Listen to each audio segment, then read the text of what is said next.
हाँ जी, तो इसके बाद होती है हमारी पॉट्स स्पाइन में सर्जिकल मैनेजमेंट। सर्जिकल मैनेजमेंट देखो ज़रूरी है, जैसे कि कंप्रेशन हो जाता है, जिन वर्टिब्रा में ट्यूबरकुलोसिस की इन्फेक्शन हो जाती है तो वो डिस्क को कंप्रेस करके काइफोसिस वगैरह डेवलप कर देते हैं। तो ऐसी कंडीशन में हमें एक्टिव डिजीज़ में ही एटीटी साथ में चलती है। एटीटी मतलब एंटी ट्यूबरकल ट्रीटमेंट, जो हमारी WHO के द्वारा फर्स्ट लाइन ट्रीटमेंट होती है ट्यूबरकुलोसिस की, वो चलाई जाती है और साथ में पेशेंट की सर्जरी की जाती है। ठीक है, ताकि वो जो कंप्रेशन आ रहा है नर्व्स के ऊपर, नमनेस हो रही है पेशेंट को, पैराप्लीजिया हो रहा है, उसको हम कम कर सकें। फिर हमारे पास नर्सिंग मैनेजमेंट। नर्सिंग मैनेजमेंट में हम क्या करते हैं, monitor the respiratory rate, breath sounds and the chest symmetry. तो यहाँ पे आपने पेशेंट के वाइटल देखने हैं, जैसे कि रेस्पिरेटरी रेट, पेशेंट को ब्रीदिंग कैसी आ रही है, ठीक है, 1 मिनट में कितनी बार वो ब्रीदिंग कर रहे हैं, तो उसकी ब्रेथ साउंड को भी ऑब्जर्व करना है, सुनना है, उसकी साउंड को सुनना है। चेस्ट सिमेट्री देखनी है, ठीक है, बाईलेटरल दोनों तरफ से एयर एंट्री देखनी है कि दोनों तरफ से जब वो पेशेंट सांस अंदर खींचता है तो उसकी चेस्ट एक जैसी है। एक्सरे में भी करवा के देखना है कि उसकी चेस्ट ठीक है, क्योंकि हम स्पाइन को ही देखते रहें, उधर उसकी चेस्ट में भी मल्टीप्लाई कर जाए बैक्टीरिया और उसको ब्रीदिंग सही ना आए पेशेंट को, ठीक है, तो इससे पेशेंट की डेथ होने के चांसेस होते हैं। तो इसलिए दोनों चीज़ों को साथ साथ देखना, इग्नोर नहीं करना। Inquire the patient about the breathing difficulties, dyspnoea and the orthopnoea. Patient को ब्रीदिंग पैटर्न आपने उसका देखना। डिस्निया क्या होता है, लेबर्ड ब्रीदिंग की, जैसे खींच खींच के सांस लेना, सांस लेने में दिक्कत आनी, या ऑर्थोपनिया हो रहा हो पेशेंट को कि उसको ऐसे लेट के सांस ना आ रही हो, तो ये सारा आपने चेक करना है। So monitor the vital sign in case of the fever, take the message to control the fever. तो वाइटल साइन जब आप चेक करोगे तो उसका आपका टेम्परेचर आ जाएगा। अगर पेशेंट का टेम्परेचर 99 डिग्री से बढ़ा हुआ है, जैसे इसमें पेशेंट को 99 से ऊपर जाता है तो हम उसको फीवर बोलते हैं, फीवर आएगा पेशेंट को, तो उसके लिए आप एंटीपायरेटिक ड्रग्स दे सकते हो। ठीक है, असेस द एक्टिविटी लेवल, उसका एक्टिविटी देखो वो कितना कितना एक्टिव है, पेशेंट चल फिर सकता है या नहीं, या बेड रिडन है, कैसे है। ठीक है, occupation and the eating habit, फिर उसका ऑक्यूपेशन देखो, उसका काम क्या है। ठीक है, अगर तो उसकी सिटिंग जॉब है या उसकी फ़ोन से काम होते हैं तो घर पे बैठ के लेट के भी वो अपने काम कर सकता है। तो अगर कभी कभी जैसे फैक्ट्री का वर्क है, उसको कुछ लेबर्ड वर्क है तो वो नहीं कर सकता, तो उसके लिए बेड रेस्ट ज़रूरी है। ईटिंग हैबिट्स देखो वो क्या खाता है, खाने में उसको हाई प्रोटीन डाइट चाहिए इसमें। ठीक है, तो उसकी एक एक चीज़ हमने पूछनी है कि क्या खाया जाता है सुबह से शाम तक, तो उसी के हिसाब से हमने उसको प्लान करके डाइट देनी कि क्या खाना है।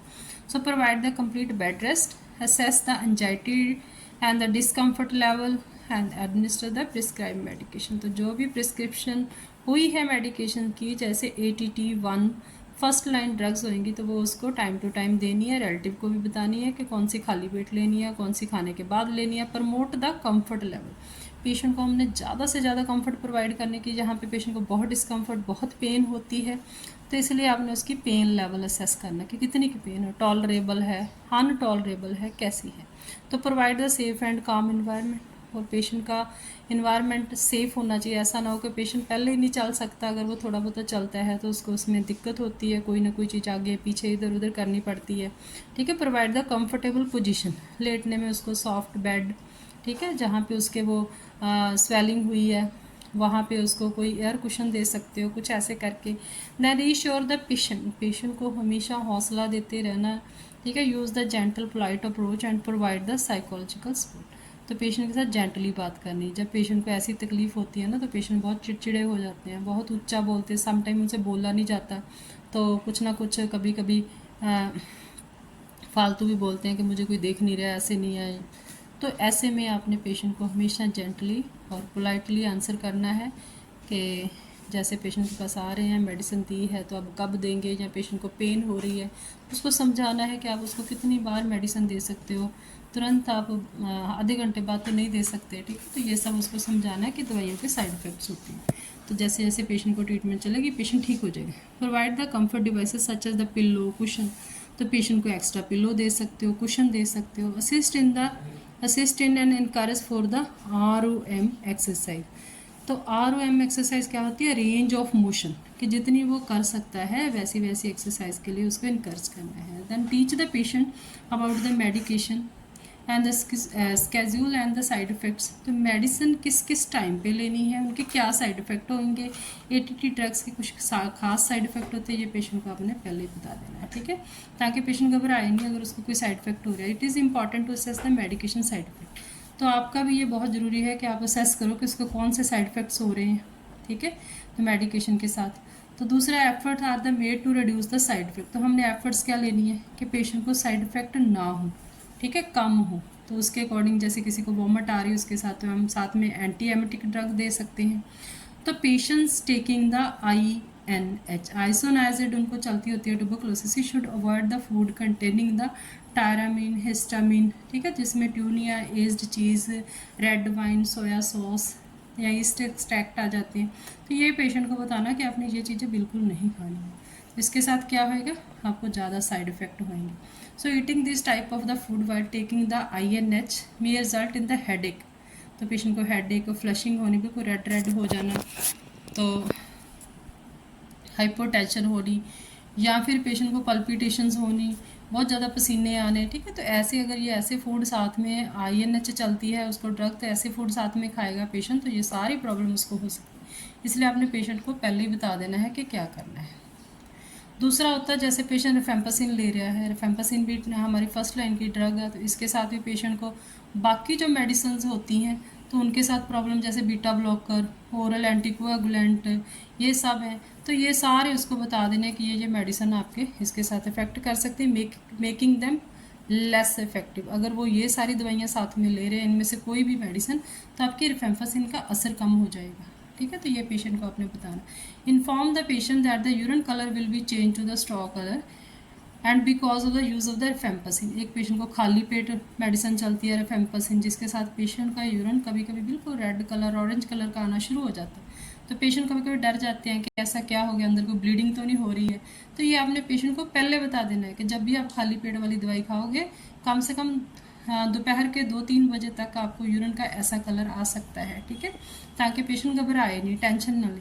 Monitor the other side effect like the anti tuberculosis medication include the hepatitis. Patient को इसके साथ लिवर में इन्फेक्शन हो जाती है, हेपेटाइटिस हो जाता है, न्यूरोलॉजिकल चेंजेस आती हैं जैसे हियरिंग लॉस, कानों पे बड़ा असर पड़ता है, न्यूराइटिस, उसकी नर्व्स पे बड़ा असर पड़ता है, जिसके साथ उसको याददाश्त ज़्यादा जल्दी भूल जाना, ठीक है, ऊंचा सुनना, या बॉडी पे रैश आने, तो ऐसा सब कुछ होता है। ये पेशेंट को पहले ही बताना। तो इसके लिए आप क्या बता सकते हो पेशेंट को कि साथ में वो बी कॉम्प्लेक्स के कैप्सूल्स खाएं। So liver enzyme, blood urea nitrogen, ये क्या होता है, ये SGOT-PT होते हैं, ठीक है। तो ये साथ में हमने चेक करते रहना ताकि उसका लिवर डैमेज ना हो जाए इसके साथ। ब्लड यूरिया नाइट्रोजन किसके लिए होता है, जिसको हम बन बोल देते हैं, that is for the kidneys, ठीक है, किडनीज उसकी सही रहे, तो हमने ये टेस्ट साथ साथ करवाते रहना। सीरम क्रिएटिनिन लेवल, ये भी किडनी का है, तो ये करवाते रहना, क्योंकि उसको नेफ्रोटॉक्सिसिटी या फिर उसका लिवर में प्रॉब्लम ये सब हो सकता है। तो इसलिए हमें साथ साथ ये इन्वेस्टिगेशन पेशेंट की करते रहना है, ताकि मेडिसिन के साथ उसके लिवर और किडनी के फंक्शन पे कोई अगर बैड इफेक्ट हो गया तो हम उसको टाइमली ठीक कर सकें, ठीक है। तो कॉम्प्लिकेशन क्या आएंगी इस डिज़ीज़ की अगर किसी को हो जाती है। देखो वैसे तो मेडिसिन लेने से सब ठीक हो जाता है, लेकिन अगर ना ठीक हो तो कौन कौन सी हो सकती है, जैसे स्पाइनल कॉर्ड का कंप्रेशन हो सकता है, न्यूरोलॉजिकल साइंस आ सकते हैं, जैसे आपको बताया था कि अगर ये स्पाइनल कॉर्ड तक चली गई, ठीक है, इन्फेक्शन ज़्यादा स्प्रेड कर गई, तो साथ में वर्टिब्रा ऊपर नीचे के ख़राब हो गए तो कभी कभी वो कंप्रेस कर जाते हैं, ऐसा हो सकता है। काइफोसिस हो सकता है हमारे पेशेंट को कोलैप्स होने से वर्टिब्रा के। न्यूरोलॉजिकल प्रॉब्लम हो सकती है, जैसे पैरालाइज कर सकता है हमारा पेशेंट, ठीक है। तो साथ में उसको पैराप्लीजिया के सिम्टम हो सकते हैं, कोल्ड एब्सेस हो सकता है पेशेंट को। तो इस तरह करके लिगामेंट, टिश्यू, सांस मसल आपको बताए थे, वहाँ तक पेशेंट को प्रॉब्लम हो सकती है, ठीक है। So it was the all about. तो इसी के बेस पे हमने नर्सिंग केयर करनी है। तो नर्सिंग केयर में आपको मेन बता देती हूँ कि जैसे आपने नर्सिंग इंटरवेंशन में क्या करोगे, maintain the body temperature. Patient का टेम्परेचर बढ़ा हुआ होता है, जैसे फीवर हुआ रहता है तो वाइटल साइन चेक करते रहने ताकि हमें पता चले कितना फीवर बढ़ता है। तो साथ में रूम वेंटिलेट होना चाहिए। वेंटिलेशन कैसी होनी चाहिए कि रूम में फ्रेश एयर आनी और जानी चाहिए, ठीक है। अगर गर्मी है, एसी वगैरह यूज़ कर रहे हो तो साथ में फिर भी थोड़ा सा कुछ जैसे कोई एग्जॉस्ट या कुछ ऐसा लगा देना चाहिए ताकि एयर उसमें चेंज होती रहे, ठीक है। प्लेंटी ऑफ फ्लूइड पेशेंट को देने, जितना फ्लूइड पेशेंट लेगा उतना पेशेंट जल्दी ठीक होएगा। टैप्स मंजिस कर देनी चाहिए, ठीक है, जैसे ठंडे पानी की पट्टियाँ रखते हैं, गर्मी है तो ये कर सकते हो। साथ में आप मेडिसिन जैसे पैरासीटामोल या कुछ भी, ठीक है, एंटीपैरेटिक दे सकते हो। फिर relieve the pain. Pain patient का सबसे बड़ा सिम्टम है ठीक है। तो इसके लिए आप क्या करोगे पेशेंट के लिए, तो पेन स्केल यूज़ करोगे। पेन स्केल क्या बताता है कि कितने लेवल की पेन हो रही है, माइल्ड हो रही है, मॉडरेट हो रही है, या पेशेंट को अनटॉलरेबल पेन हो रही है, तो ये सब हमने चेक करना है। Encourage the patient to reduce the stress on the back muscles, तो ट्राई करना है पेशेंट को जिस पोजीशन में पेशेंट को कंफर्ट मिलता है आप उसको वो पोजीशन प्रोवाइड कर दो ताकि उसकी बैक पेन ज़्यादा ना हो। Change the position frequently but slowly, timely 2-2 घंटे बाद पेशेंट की पोजीशन खुद साथ लग के रिलेटिव को लेके चेंज करवा दो, ठीक है। लेकिन स्लोली स्लोली स्टैडली, ऐसा ना हो कि हमारी 2 घंटे वाली पोजीशन चेंज से पेशेंट डर जाए कि अब लोग आएंगे मुझे इधर से उधर करेंगे तो मेरा बहुत बुरा हाल हो जाएगा। तो बहुत ही स्लोली एंड स्टैडली कंफर्टेबली उसको पोजीशन चेंज करवानी है। प्रोवाइड द डिवर्जनल थेरेपी, डिवर्जनल थेरेपी कौन सी होती है, जैसे रूम में टीवी वगैरह का प्रोविज़न होना, नेट का प्रोविज़न होना, ठीक है, मैगजीन्स का प्रोविज़न होना। कभी कभी होता है कि जैसे कोई पर्सन कोई अपनी जॉब के रिलेटेड है तो उसकी जॉब के रिलेटेड जो भी लोग हैं उसको मिलने दो, ठीक है, तो उसको डाइवर्जनल थेरेपी, उसको फ़ोन अटेंड करने दो। ऐसा नहीं कहना कि आपने कोई फ़ोन अटेंड नहीं करना, ये नहीं करना, तो जो उसको चाहिए लेटे लेटे जो वो कर सकता है उसको करने दो, ठीक है, ताकि उसका माइंड डाइवर्ट रहे, पेन की तरफ ध्यान कम जाए। तो गाइडेड इमेजिनरी में बी यूज्ड, तो साथ में आप पेशेंट को गाइड कर सकते हो कि कुछ इमेजिनेशन, किसी अच्छी चीज़ के लिए सोचना। तो अच्छी चीज़ के लिए सोचने के लिए उसके फेवरेबल रिलेटिव, उसके फ्रेंड्स, ठीक है, उनको बैठने दो पास में, कोई ना कोई उनको सबको समझा दो, कोई ना कोई ऐसी अच्छी बात करेगा तो पेशेंट का ध्यान उधर जाएगा। कोई प्रीवियस ट्रिप पेशेंट का उसके लिए सोच सकता है। तो ऐसे करके फिर भी नहीं पेशेंट की पेन जा रही तो आप उसको एनाल्जेसिक दे सकते हो, ठीक है, पेन किलर दे सकते हो। लंबे समय तक पेशेंट को स्टैंडिंग के लिए मना करना है, ठीक है। तो साथ में कुछ ऐसे टास्क होते हैं, बार बार बेंडिंग हो रही है, कुछ हो रही है, ट्विस्टिंग हो रही है, लिफ्टिंग हो रही है, ये सब पेशेंट को मना करना है, ठीक है। तो ये सब नहीं करना, तो साथ में किसी को रख सकता है जो उसके ऐसे काम कर दे। तो जैसे पेशेंट लेटता भी है तो उसके नीज़ को फ्लैक्स करके उसके अंडर एक पिलो रखना है ताकि पेशेंट को बैक के ऊपर, बैक के मसल, अगर हम लेग्स सीधी करते हैं ना तो बैक के मसल पे खींच पड़ती है, तो थोड़ी सी लेग्स को मोड़ दो, नीचे पिल्लो रख दो नी जॉइंट के, तो उससे मेरा पेशेंट थोड़ा कंफर्टेबल हो जाता है। हीट एप्लीकेशन दे सकते हो कंफर्ट के लिए, ठीक है। तो साथ में जो भी प्रिस्क्राइब मेडिसिन है वो देनी है। उसके बाद आपकी प्रमोटिंग मोबिलिटी है, पेशेंट को आपने कैसे मोबिलाइज करना है, तो रेंज ऑफ मोशन एक्सरसाइज छोटी छोटी पेशेंट कर सकता है। तो साथ में पेशेंट को आप जैसे जैसे पेशेंट ठीक हो रहा है, ठीक है, तो उसका सिटिंग, स्टैंडिंग, ये सब उसमें बोल सकते हो कि थोड़ा वो उठ के बैठे। जैसे जैसे पेशेंट हमारा इम्प्रूव करता है वैसे वैसे हम उसकी मोबिलिटी उसको मोबिलाइज करते जाएंगे, ठीक है। फिर उसका न्यूट्रिशनल स्टेटस है, तो बहुत सारी चीज़ें होती है उसकी न्यूट्रिशन में।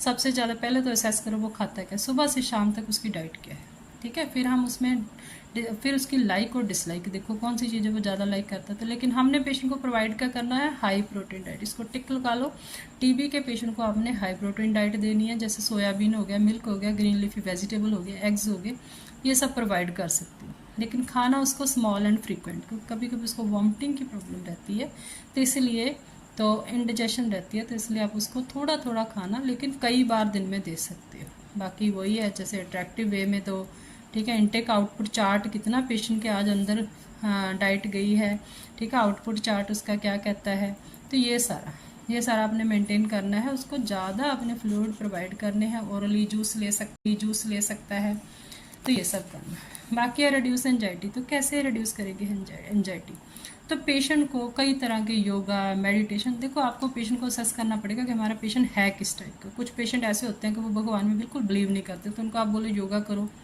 ये करो, वो करो, तो उनको लगता है कि ये तो बहुत बोरिंग है, ठीक है। तो ऐसे पेशेंट को जो वो करना चाहता है वो करने दो। मैगजीन पढ़ सकता है, स्टोरीज पढ़ सकते हैं, तो जिस टाइप के पेशेंट के इंटरेस्ट होते हैं उसके अकॉर्डिंग हमने उसकी एंजाइटी को रिलीव करना है, ठीक है।